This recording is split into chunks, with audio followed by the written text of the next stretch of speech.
Alright, this is part 7 of the series. How am I already at 7? Anyway, this is the final part of breaking down each arc of Hunter x Hunter. Some arcs I've called masterpieces, others were meh. What will I think of the 13th Chairman election arc? I'm just gonna spoil it. I absolutely love this arc. Hey everyone, check out the other parts of the series if you haven't already. This is the end, so if you want to complete the journey through Hunter x Hunter with me, you can start from part 1, or just watch whatever arcs interest you. I have a playlist with all of them together that you can check out. Either way, thanks for watching and on with the video. First a recap, then on to my thoughts, spoilers for all of Hunter x Hunter. After the death of Chairman Netero, the Zodiacs, who were appointed by Netero as a kind of board of directors for the Hunter Association, gathered to decide the next chairman. Netero had left some instructions on how to find his successor. As the Zodiacs argue and manipulate their way to achieve their goals in deciding the next chairman, Killua goes home and talks to his father about seeing Aluka, Killua's youngest sister, who is possessed by a being that grants wishes. However, you must complete whatever thing she asks of you or you will die. If the last wish was big and you don't complete a task, you and those around you will die. Being that she is the only chance to save Gon, who is currently in critical condition and in a coma, Killua takes her from their family and runs off to the hospital because she has only been able to heal when she is in contact with the person. However, Illumia enlists the help of Hisoka to stop Killua, as if he fails a task, their entire family could die. He chases after Killua, but once they meet up, they come to an arrangement and Aluka is taken to the hospital to save Gon. While this was going on, Leorio goes to a meeting where the Zodiacs talk about the Hunter election, and he punches Jing in the face for being a bad father to Gon, who is currently dying in the hospital. Because of his antics, Leorio gets second place in votes to become the next chairman, and realizes he could use the power to get Gon the best treatment to heal him. Chiadol is determined that Pariston will not get the percentage of votes to become the new chairman, and realizes Leorio is the best option. As they go through the election process and start narrowing it down to the last few contestants, Leorio is the only candidate that stands in Pariston's way. However, once Gon is healed and bursts into the room, Leorio has no reason to become chairman and reunites with Gon. He and Gon vote Pariston, and Pariston wins the election, but immediately gives Chiadol the role of vice chairman and steps down, making Chiadol the new chairman of the Hunter Association. Gon also met Jing in the assembly. Gon left to apologize to the now reincarnated Kite, and Jing promised he would wait for him. Gon returns and Jing left a note saying he would wait for him on top of the world tree. Gon climbs to the top of the tallest tree and finds his father. They share stories and Jing reveals that this world tree is merely a sapling, and there's a massive continent outside the known world where the full-grown world trees are. This is where the Chimera ants came from. Meanwhile, Leorio tries to contact Kurapika, who doesn't answer and is currently sitting alone in an unknown place with 5 pairs of his people's eyes. Alright, so this was a much shorter arc than the Chimera Ant arc, so it had the risk of being underwhelming after the extreme stakes we just went through. However, Hunter x Hunter went right back into action and back to its roots with this arc that felt more like the fun adventure we went on previously to the Chimera Ant arc. That's not to say it wasn't as dark as Hunter x Hunter has always been. This arc has some of the most gruesome deaths in the series. However, the themes are overall more sweet and less heavy, which is a nice breather after what we just went through. Overall, I thought this arc was amazing. It was short, 12 episodes. It had good pace and some great moments. We got more time with existing characters such as Hisoka, and got a few new great ones. So let's talk about those new ones. First, Pariston. Pariston was made to be a hated character. He is an extremely fake and manipulative politician that has been involved in shady dealings, as many hunters have gone missing since he became vice chairman. And I love Pariston. The way he thinks and works is fascinating. Almost everything he says is a lie or used for his agenda. He is sincere only once in this arc and at the very end, where you get to see his true motivation and feelings. I will get into his best moments in a little bit. Next is Chiadol, who shares being the protagonist with Killua this arc. She is a very skilled hunter, and you get access to her thoughts throughout the political battles with Pariston. I liked her quite a bit, but nothing stood out to me to make her amazing. Next is Mazayastam Nana, the Cow Zodiac. He was pretty good, one of the final contestants for being chairman. Most of the Zodiacs were over the top and unrelatable, but Mazayastam was very smart and thoughtful like Chiadol. Finally, the last Zodiac I want to mention here is Jing. Although we have seen him before, so he technically isn't a new character, this is the first time we get to see him in the present, and he does not disappoint. Being a terrible father, it was hard to want to root for Jing, but once he was introduced and started doing his thing, he was amazing. He is similar to Pariston and how he manipulates things and understands his opponent's motivations. He cheats and causes his suggestion to be taken for the election. He is the true definition of a hunter and was not a disappointment after all this time leading up to him.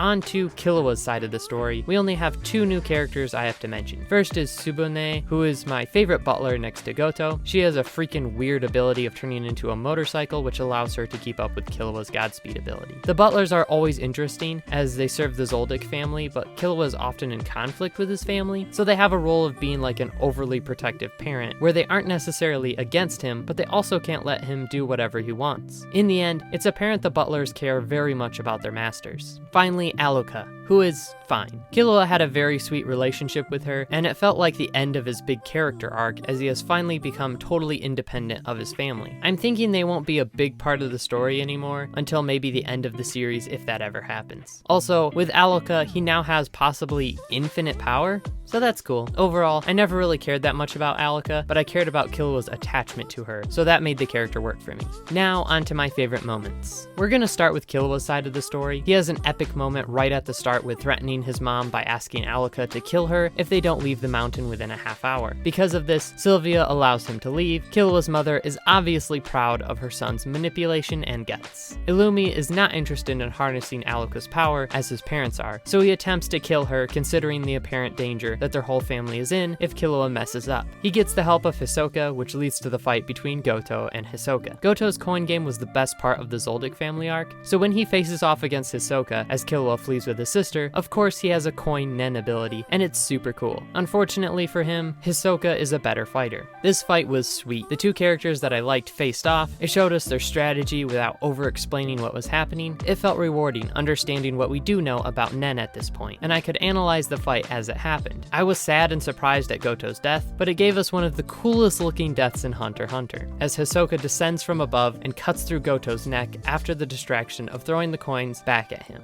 Bungee Gum is OP.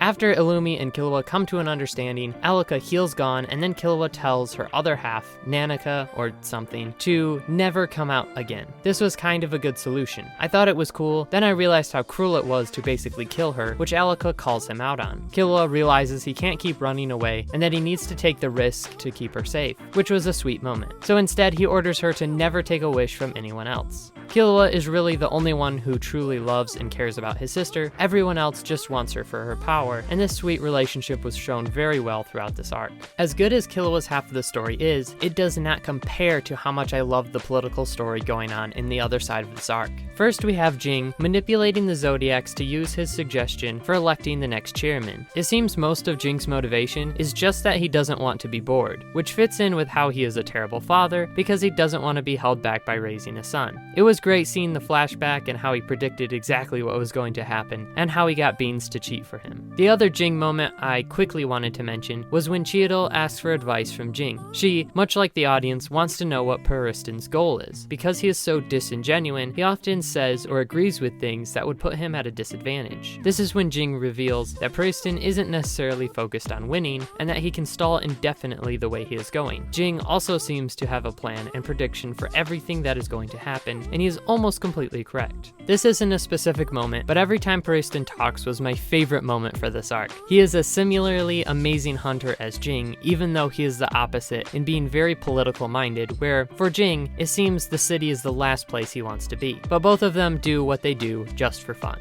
For some specific moments with Peristan, I want to go over the ending. In the final stages of the election, they have a public debate. Chiyoda, having gotten advice from Jing, puts her full support on Leorio, after Mazayastam puts his support on Chiyoda. With all of his opponents teaming up to support Leorio, Peristan is stuck fighting against someone who explains he will make the Hunter Association his own private property and that his first action will be to save Gon. But everyone knew exactly what his plans were when they voted for him. Then Peristan gets on stage and puts all of his support on Mazayastam, claiming he is the most suited for the job. This kind of manipulation is brilliant and successfully stalls the election again, although Leorio is currently in first place, and the final election will be between Leorio and Peristan. Peristan continues to waste time until the moment he's been waiting for arrives. Gon enters the building. With Leorio now having no reason to be chairman, he puts his support behind Peristan along with Gon. Chiyoda is shocked and asks Peristan how he knew, as he kept looking to the door expectantly until Gon arrived. At first he acts dumb, but finally breaks his facade facade and says he believed Gon would come back because Jing said he would. And even though he sees Jing as an enemy, he trusts his judgment, so he saved Leorio as the last one to defeat. After that, he becomes chairman. His first announcement is that he names Cheadle as vice chairman and then resigns. Everyone is shocked as he gave up the position he worked so hard for and gave it over to his opponent.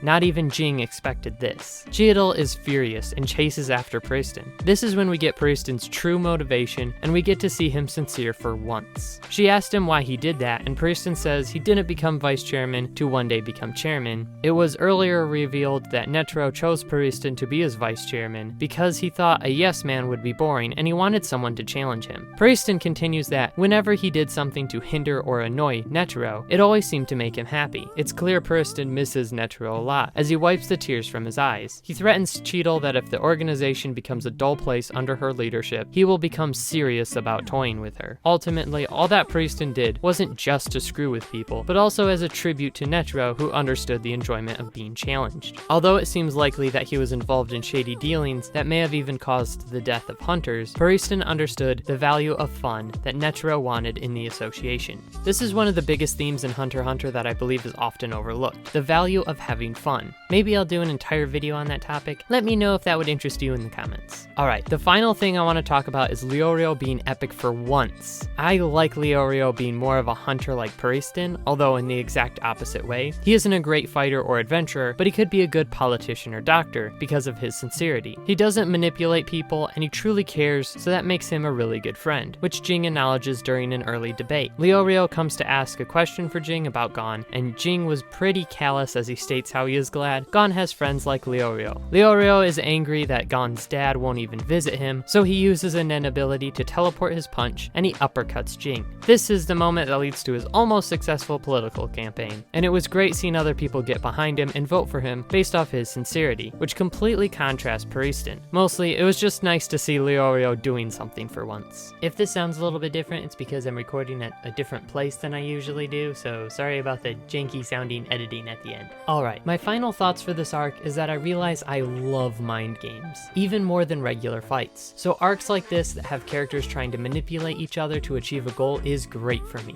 I rarely hear this arc talked about, but I think it is really, really good, and I was not disappointed with this ending. Although, the reveal that there is a huge continent that is unexplored and basically a whole new world was a crazy reveal that made it feel like a cliffhanger. I sincerely hope Hunter x Hunter's manga continues soon, and they are able to continue the anime to cover all the new arcs. I may give more in-depth thoughts for certain aspects of Hunter x Hunter in another video, but for now, I just want to say that I do think this series is a masterpiece and deserves the respect and hype given to it. It was a little slow at first, and some things take way too much time to get through, but once you are there, it was worth the time. The character interactions were fun and made the slow times enjoyable. The battles were extremely interesting and equally intense. The villains were some of the best in anime, and the unpredictability of the story kept the experience entertaining.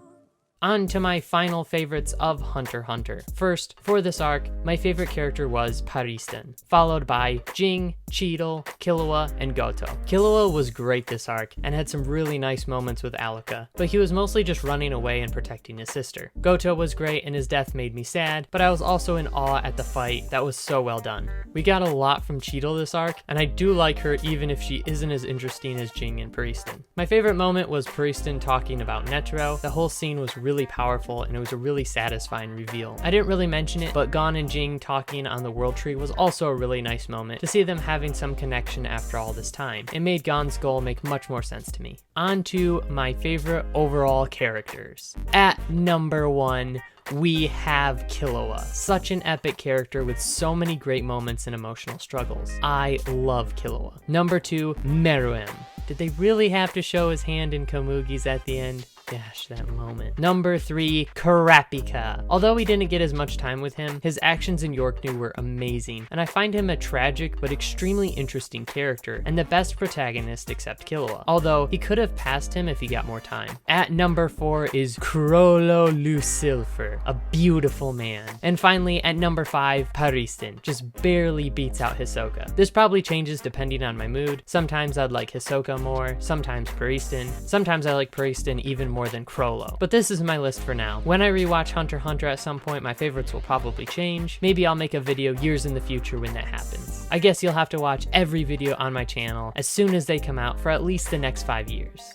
just to be sure. Alright, finally, favorite Hunter x Hunter arcs. Number 1, Chimera Ant arc. It had just the best moments of the series. Number 2, York New City arc. So amazing, had me interested throughout the entire thing. I originally thought it was a lot shorter than the other arcs because of how fast I went through it. Number 3, 13th Chairman election arc, which wins the award for worst named arc. Number 4, Hunter Exam, a fun start to the series. Number 5, Greed Island, which had a few great moments and a lot of downtime. Number 6, Heaven's Arena, which the same thing applies to what I said about Greed Island. Number 7, Zoldyck Family arc, a very short arc, but the coin game was amazing. And that was my journey through Hunter x Hunter. Thanks so much for watching. This was a big series and it was extremely hard to make. I hope you enjoyed it, and let me know if there's any other shows you would like me to cover with a series like this, or just separate analytical videos about the different aspects of the show. That's it for me. Thanks for the support and watching to the end. Ciao meow!